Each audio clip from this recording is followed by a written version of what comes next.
Truth Seekers. This is the Straight Shooters Show. My name is Todd Braley, and with me, as always, Itai Guberman. Hi, and yes, sir. And we are a couple of indie filmmakers, and we're here to tell you our truth. This is us telling you exactly what we think without filters, especially me. I don't do filters. Filters are dumb. So today, some straight opinions. Opinions, that's right, on everything entertainment, you know, again, music and movies and whatever else we can come up with. And this week, we are going to talk about the album Queens of the Stone Age, rated R, as you can see in the background there. And the band's second album. Yeah, and I never heard of these guys before. So Itai was like, hey, I got this band I want you to listen to. And so I'm just going to say it right now. The haters are going to fly. The ones, the people that like this band are going to probably want to eliminate me from the planet because Me first. Yeah. Okay. I'll let you go and talk about this. So No, I mean me first. I already put a contract out on you. Oh, you already put a contract out on me? Okay, cool.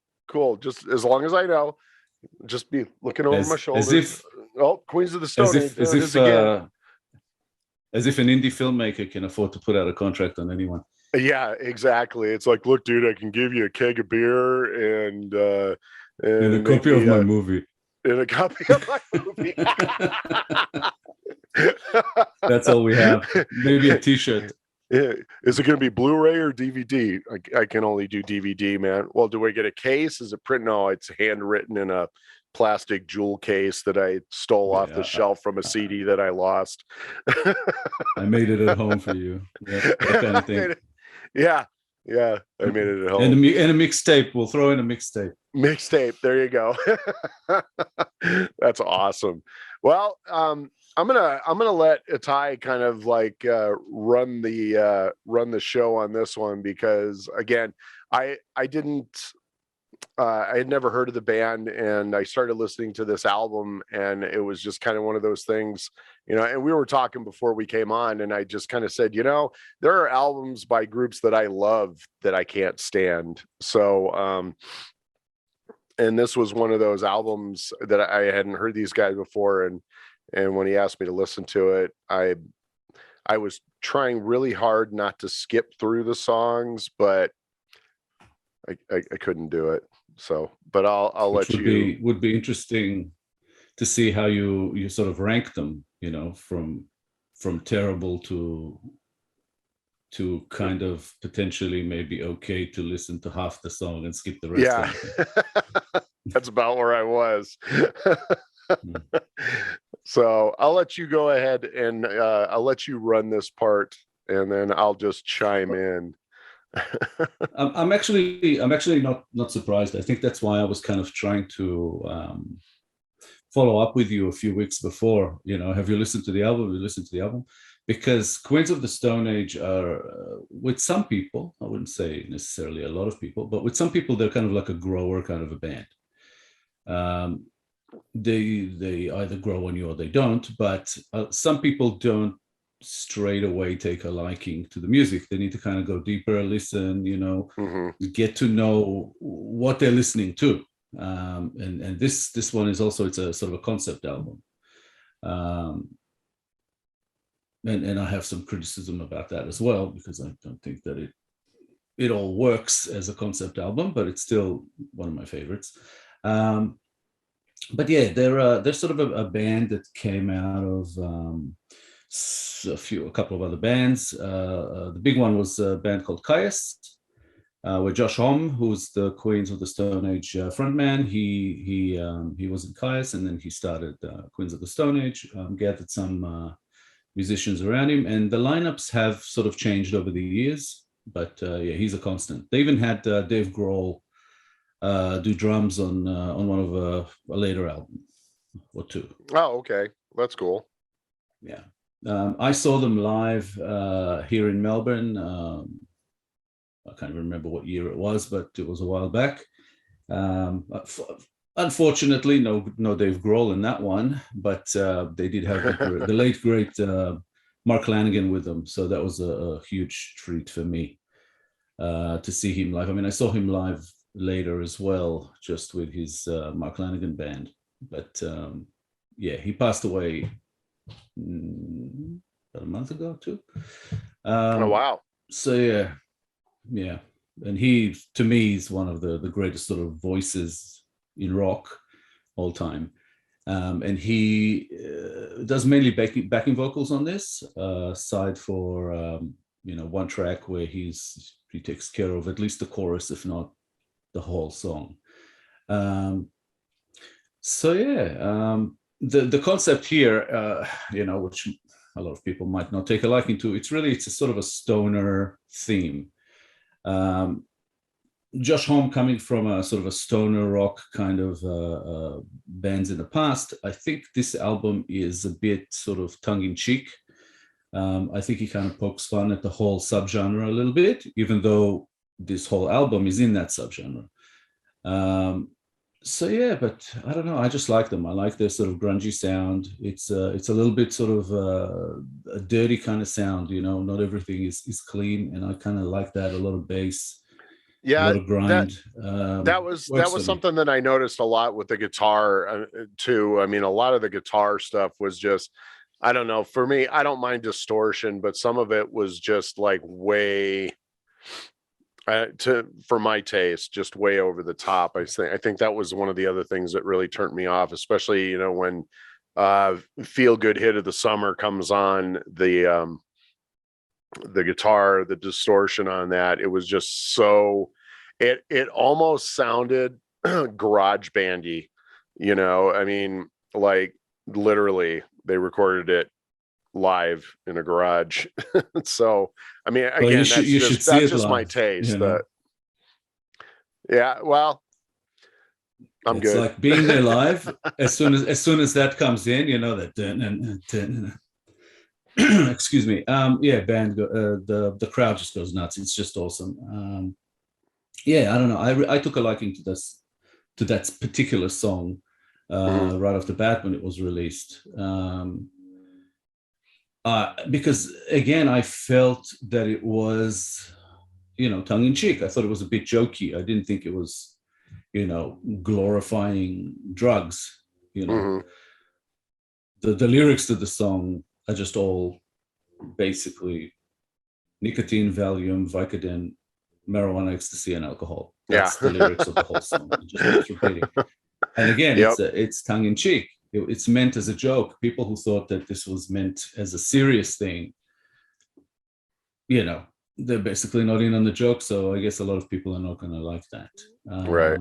There's a few other songs that I actually didn't like that had to do with more, I don't know, maybe juvenile topics, like girls, like whatever, which is really weird for me to hear a band of not older guys, but they were probably in their, I don't know, 30s when they made this, I think, singing about young, girls, not women. And yeah, that kind of put me off. And that's a couple of songs that are sang by the bass player, by Nick Olivieri, who I love. The guy is just totally nuts on stage.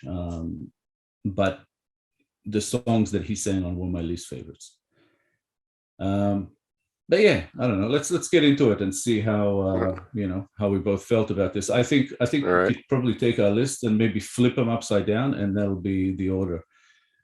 Yeah. You know what? Pretty much, because the first song on the album was "Feel Good Hit of the Summer," and that was, out of the 11 songs on there, that's my number 11. Oh wow! No, it's a lot higher on mine. It's number 3 on mine.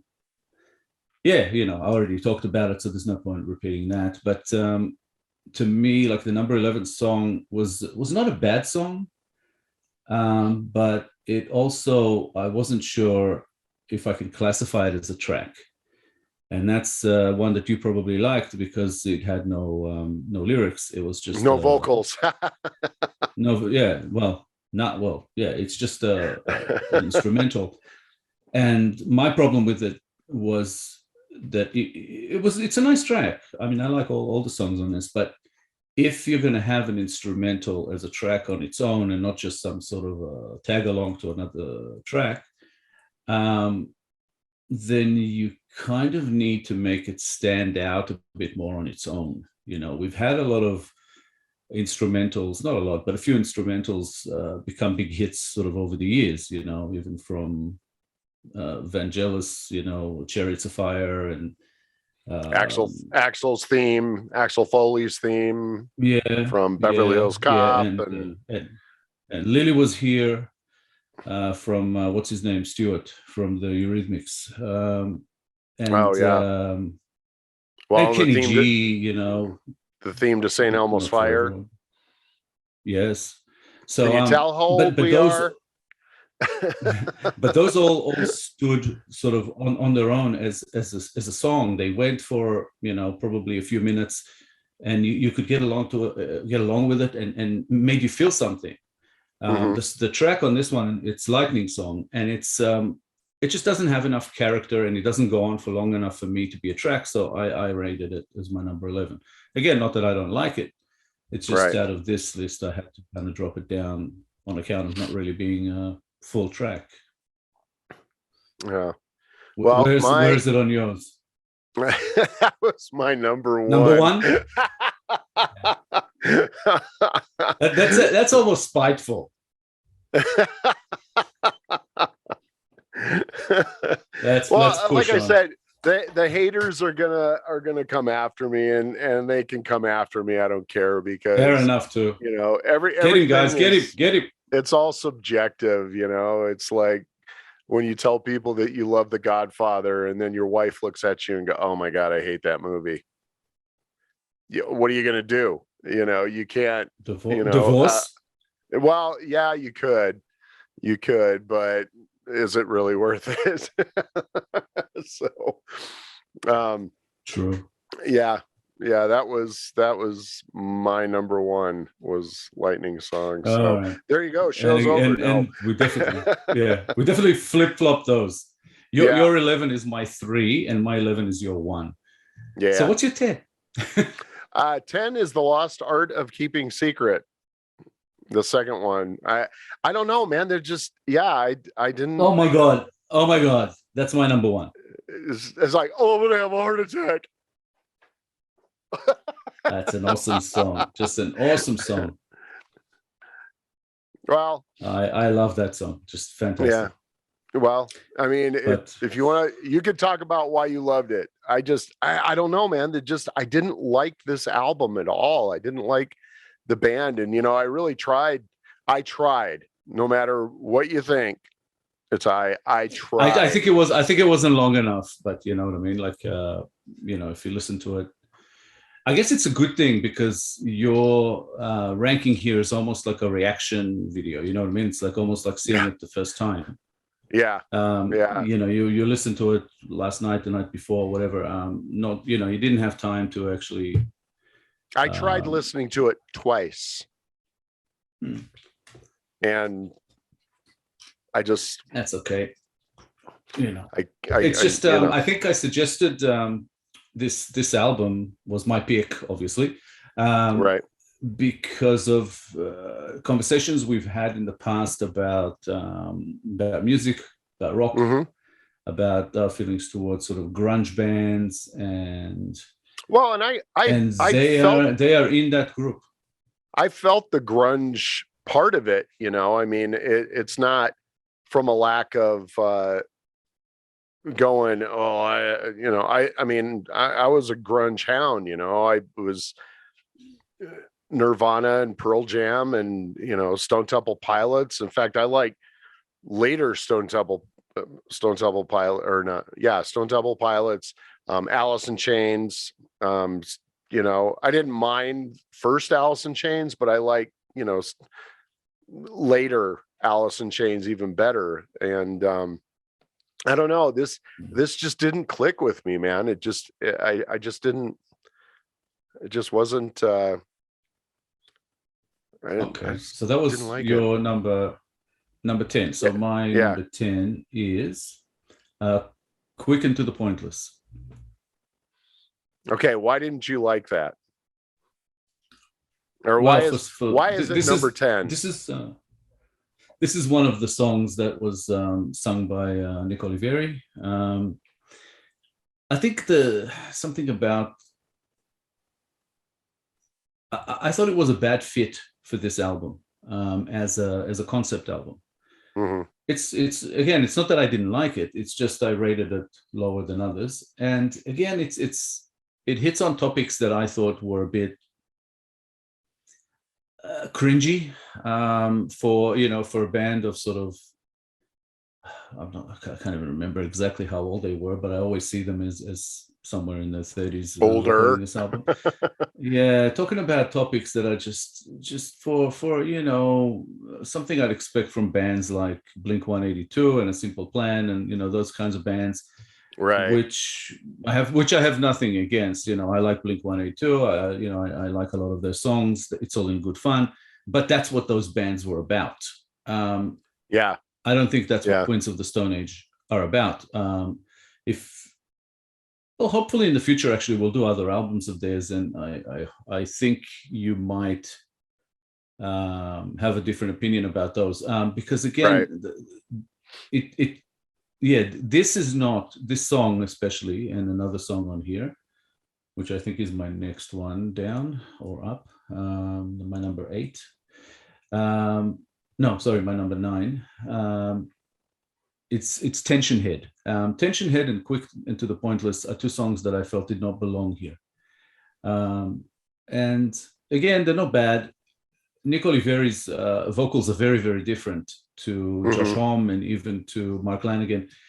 And it was a little bit more punk and a little bit more of that, not punk pop, but not serious punk. It wasn't about, the sort of activist punk, Black Flag, blah. It was just, yeah. And I like those two songs, just not as part of this album. So gotcha. I rated them as 10 and 9. So yeah, what was Quick and to the Pointless on yours? Number 2? No, it was number 7. Okay. Actually, so we're closer. We're closer on that one. What about Tension Head? Which was with that 9. One too. I mean, obviously, it wasn't very long, which is almost kind of the point of the song. Yeah, quick and to the pointless. Yeah, quick and to the pointless. It's like, hey, this is a throwaway track, and we're going to tell you all about it. And it is tongue in cheek, Yeah, yeah, exactly. Well, the story behind I think it's that one, was that they recorded it with Nick Oliveri singing just as a rehearsal thing. He wasn't meant to actually sing on the recording, but they liked the way it sounded, and they ended up keeping it for the album. Oh, okay. So it's even more, on that Quick and to the Pointless. Recorded, yeah, it's done. Let's put it on there. So, yeah. Well, and Tension Head was my number 9. So, when you yeah, same as mine. So, yep. So we matched on that one. So I don't know necessarily that I am like the complete hater on this one, but so yeah, so that was my number 9. So go ahead and what was your number 8? We've done 11, 10, 9. 8. Okay, my number 8 was Leg of Lamb. Well, mine was my number 8 is Autopilot. No, don't tell me you're don't tell. Oh, okay, never mind. I was going to say, tell me where Leg of Lamb is on your list. Leg of Lamb is actually number 3. I don't know why, but I guessed that. Yeah. Okay. It's an interesting one. Again, from here on, I think I liked all of the songs. Like, like them enough to kind of, wait for them when I listen to the album. Mm-hmm. So Leg of Lamb is in that group. Yeah. It's just one that I think with the sort of chorus, I just didn't quite connect to it as much as far as how catchy it is. Mm-hmm. So it's not one that's sort of stuck in my mind a lot. Only when I listen to the album, I'm kind of back to it. Right. But yeah, it's a good track. So right. I could see it being like in your top 3, which is kind of where I'd imagine we'd find it. Are you barking at me? I'm not.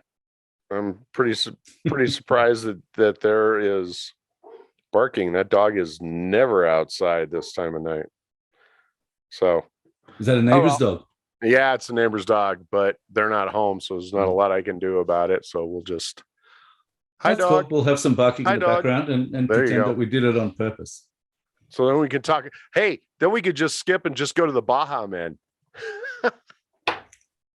Oh God! I hope we never do a reaction or anything of that song. I played the hell out of that song when I was a DJ, so I'm okay if I never hear that fucking song ever again. but that explains a lot. That explains a lot about your mental state. Yeah, great. Thanks a lot. having to hear that song on a regular basis. Oh, dude! Every weekend when it came out, every weekend. Was a stinker. Every weekend. Yeah. So and let me guess, the crowd went nuts. Yes, absolutely ape shit every time. And I could just see it. You playing it, and everybody's jumping up and down, and you're just standing there going, I know I have to pretend like I like it because that's part of your job. No pretending. You don't stand. Straight shooter. No, you don't. Okay, when you're getting paid. When you get paid to pretend. When you get paid, it's literally, it's like acting. When somebody pays you $800 for 4 hours to stand back there and make sure that everybody has a good time. I was one of those DJs, and that's why I was a DJ for 32 years that always took requests. I always acted like I loved every song that I played. And again, that's why I stayed in business for so long, because I'm a really good fucking actor. So now it just makes me think, I want to start a band, even though I can't play or sing anything. Okay. Just to have the opportunity of naming my first album, Paid to Pretend. Paid to Pretend. There you go. You're welcome. I don't know about that. Oh God. Okay, go with your next one. Back to Queens of the Stone Age. Where were we? 11, 10, 9, 8. 8 is Leg of Lamb for me. What was your 8? And number 8 was Autopilot. That's my number 7. Well, see, we're getting closer and closer because around the middle. Yeah, I like Autopilot. It's a strange song. It's one that I always remembered, but I didn't remember the name of the track. So every time I'm like, oh, that's Autopilot. Okay, but it's a song that kind of stuck in my head. I like it. I like that one. It's a good one. Well, and it was long though too. I think that one I actually sat through. I think I sat through that one. So yeah. That was. I think the longest song on this is probably, I think, the last song. It's like 8 minutes. Yeah, but it has like additional breaks and a really long sort of jazzy bit at the end. Yeah, which again I think was more sort of a gag that the guys in the band liked. I'm not sure everybody else did. All right, so moving on here. Your number 7 was. I was gonna say about Autopilot. Oh, okay, go That ahead. is also one with Nico Oliveri doing I think the majority of the vocals on it. But Well, that was one thing that you him and told me Josh about Homme this did the whole chorus together. yeah, about this whole album was the you didn't have the same singer in every song, so that was interesting to me. I mean, it kind of reminds, other bands. I mean, you had, old school, you go back, like Kiss was like that, the Eagles were like that. Um, they didn't, it's not that it was anything new. It was just interesting that you said, because I don't know, maybe it was just me, but I kind of felt like it sounded like the same guy on every song. So if you listen back to it, especially with Nico Oliveri, you will hear that his voice is very, very different. okay. But where are we now? We're at number 6, am I right? 11, 10, 9, 11, 10, 9, 8, 7. Yeah, 7 was autopilot for me. All right. What was your 7? Leg of Lamb? No, my number that 7. Was 3. Sorry. Yeah, that was 3. Yeah. No, my number 7 was Quick and the Pointless. Okay, yeah, that's okay. So we talked about that. Cool. Yep. So what's your number 6? My number 6 was Monsters in the Parasol. I love that song, and I thought it would actually rate a little bit higher, but it's my number 5, so not far from you. Okay. It's one that's I think it's one of the catchiest songs on this album. Yeah. I found myself I think I'm pretty sure I sat through that one on the whole. I didn't skip through it. If you go and listen to the lyrics or read the lyrics, it's a really weird song. And the thing about this one was Josh Homme wrote this about an experience he had with LSD. Where he was at a it's pretty much in the lyrics, sort of, But it was doing it at a friend's place, and then the friend's father and sister came back home too early, sort of unexpectedly. So he saw them in all kinds of weird, hallucinations. Gotcha. And that's all in the song. There's a whole lot of stuff about hair, in that song. Right. And of course, Monsters in the Parasol, and parasol here refers to, rather than the shade parasol, it refers to actually the mushroom type. Yeah. So there's a lot of that actually in this, even feel good hit of the summer. It's like a song hit, but hit is also a drug hit. There's a lot of that going on. But it's my 5th best, and it is one of my favorite Queens of the Stone Age songs. Just one that just sticks in your head. It's a groovy one. I like it. Yeah, it was but cool. My number I like 6. Yeah, and my number 6 is I Think I Lost My Headache, which is the closing song we talked about. Right. Where I disregard maybe a couple of minutes of that song, because it's about 8 minutes long, and it has that sort of closing jazz type crazy sounds, towards the end. Right. It also has a break in the middle, but I like that song, and this is it's a pretty cool one. Where did you have it on yours? I Think I Lost My Headache was actually my number 2, because I liked the jazz part. It was one of the few things on this album that I liked. I mean, I like listening to jazz, even though I wouldn't call myself a jazz snob by any stretch of the imagination, just because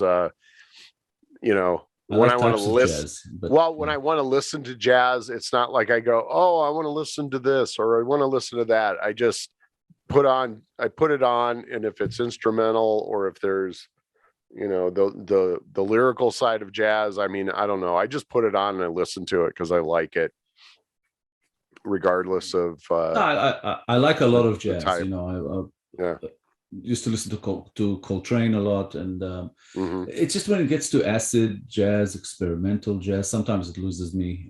I think it's very messy, and I just sometimes don't get it.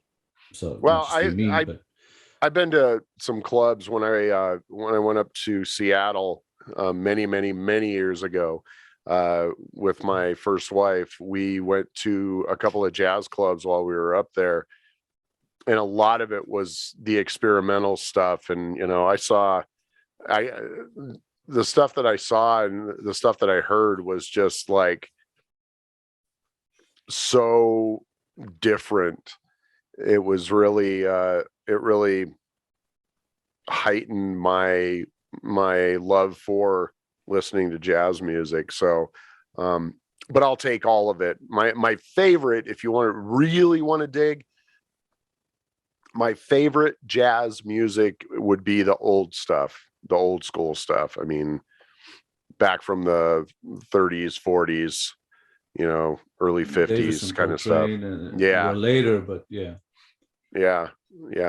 So it's I really enjoyed that because of my Seattle trip that I took. So that was pretty cool. Trip. See, you're going on that whole drugs thing again. Yeah. Cool. Yep.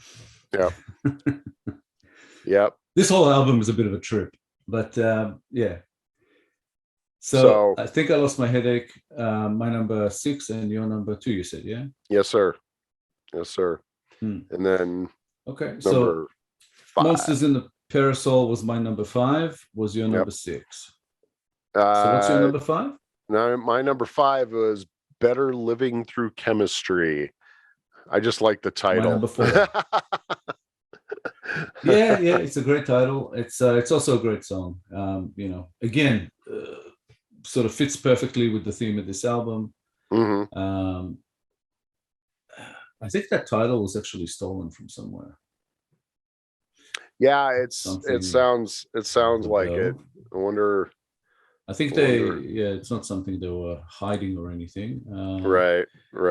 Yeah, it takes its name from a slogan that was used for a chemical company, DuPont. Yeah. And the company used it like until 1982, but yeah. Yeah, okay. I thought I recognized it.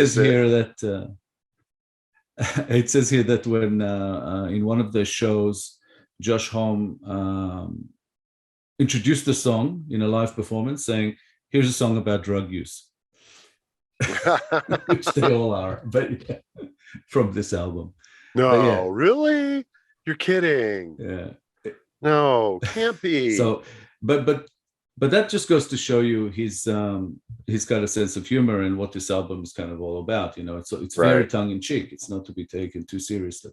I love the way this specific track opens. That first line is "The blue pill opens your eyes," which is kind of, I assume. I mean, it's not really a reference to the Matrix, but it's kind of along those lines.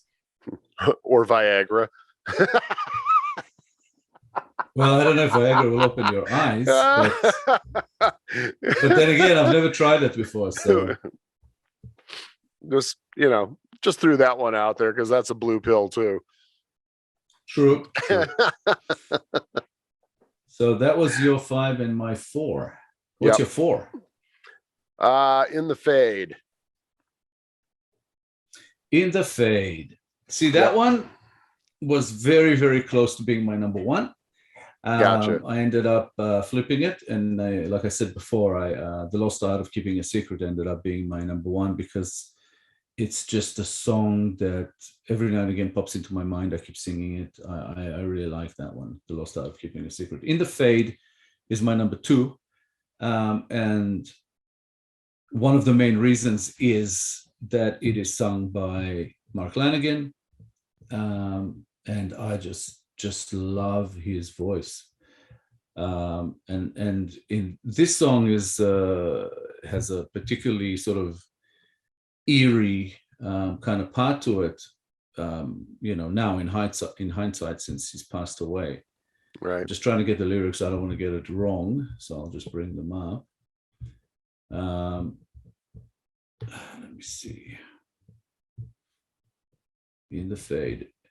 What they did here also is they gave it some sort of like an outro, which is a bit from Feel Good Hit of the Summer. Yeah. A reprise.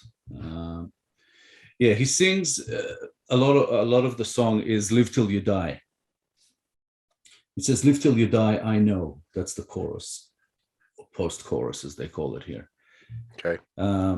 Ain't gonna worry, just live till you die. I want to drown with nowhere to fall into the arms of someone who there's nothing to save, and I know you live till you die. I know. And just, yeah, it's like a haunting for me, you know, listening to it now after he's passed away. Before that, you know, it was just an awesomely cool song. So it probably would have ranked in my top 3 regardless. But that was just a little sort of extra bit. And, you know, again, hearing his voice, yeah, just love the guy. So yeah, R.I.P. Mark. But where are we? That was your 4, you said? Yeah. And then okay. So we already talked about. We talked. Yeah, your number 3 was Leg of Lamb. One of the Leg of Lamb, and my number 3 is Feel Good Hit of the Summer. My 2 is In the Fade. Your 2 is I think I lost my headache. Yeah, and your number 1 is Lightning Song, and my number 1 is The Lost Art of Keeping a Secret, which was kind of a bit of a slight, I think, by Josh Homme towards people who, I guess, abuse distrust. That's kind of what it was about, and I really like that song, and I could connect to that concept, topic, you know. So yeah, but to me, this was the album that introduced me to Queens of the Stone Age. I didn't hear their debut album before, so this was the first one I heard, and I thought for a long time that it was their debut album, and then I found out no, they had one before that. I listened to that. I didn't like it as much. I liked this one a lot more. And yeah, and following albums, you know, were just better and better. But yeah, fantastic band to see live. So much energy, and yeah, Josh Homme is really cool. And yeah, just really cool dudes. And yeah, one of my favorite bands. Not necessarily like top tier, but they're up there, you know. Well, so, yeah. Yeah, I wasn't a fan, but you know, we can't agree on everything, because then what's the point? No, I don't mind that. I think that when you know, obviously, like next episode that we do about, you know, music related or album, whatever would be your pick, whether I like it or not like it, you know, it doesn't really matter. We kind of get to know each other's tastes as we go, you know, so that's pretty cool. Right. Exactly. You know, we've done a couple in the past that we were closer on. This one is the first one where we were sort of fairly far apart. But yeah, you know, it's all good. Yeah. Well, I love the band. I'll defend them till I die. Well, and that's okay. You go ahead and do that. I'll be over here. Die or defend not like them. No, I'll be over here not defending them. So, you know, it's all good. It's all good. Again, music is subjective, just like movies and everything else. So, well, thanks everybody for watching this episode. And we got another one in the can here. So make sure that you like and subscribe, and also send your suggestions in with the email address below.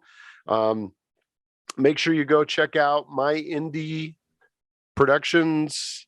I always forget. .com. Okay. It's one of those days, man. It's just one of those days.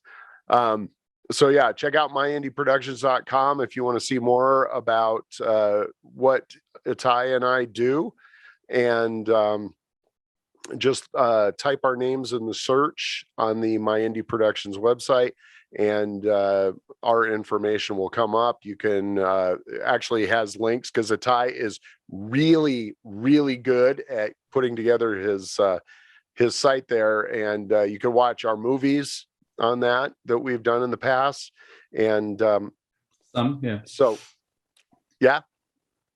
Another thing, actually, because you and I are so far apart on this one, I would really love to see people, give us a bit of comments and see what, where they stand on this one.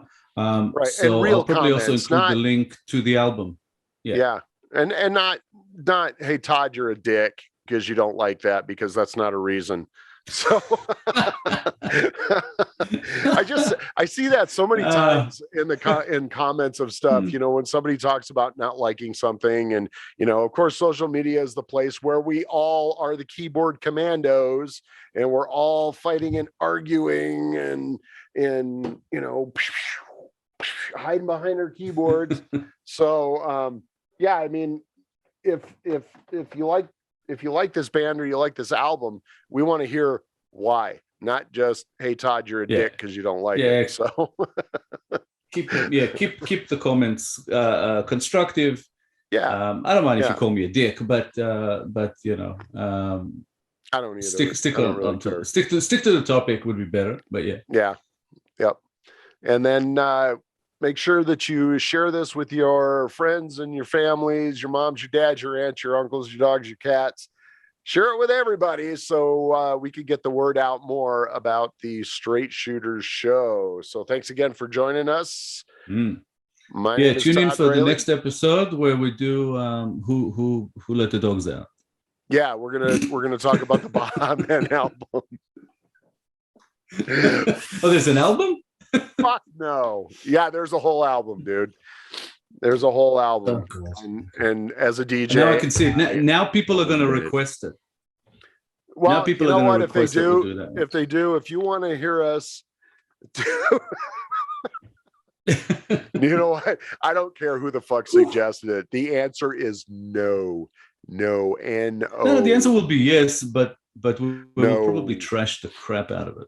Well, yeah, it's probably better that we just let sleeping dogs lie. Yeah.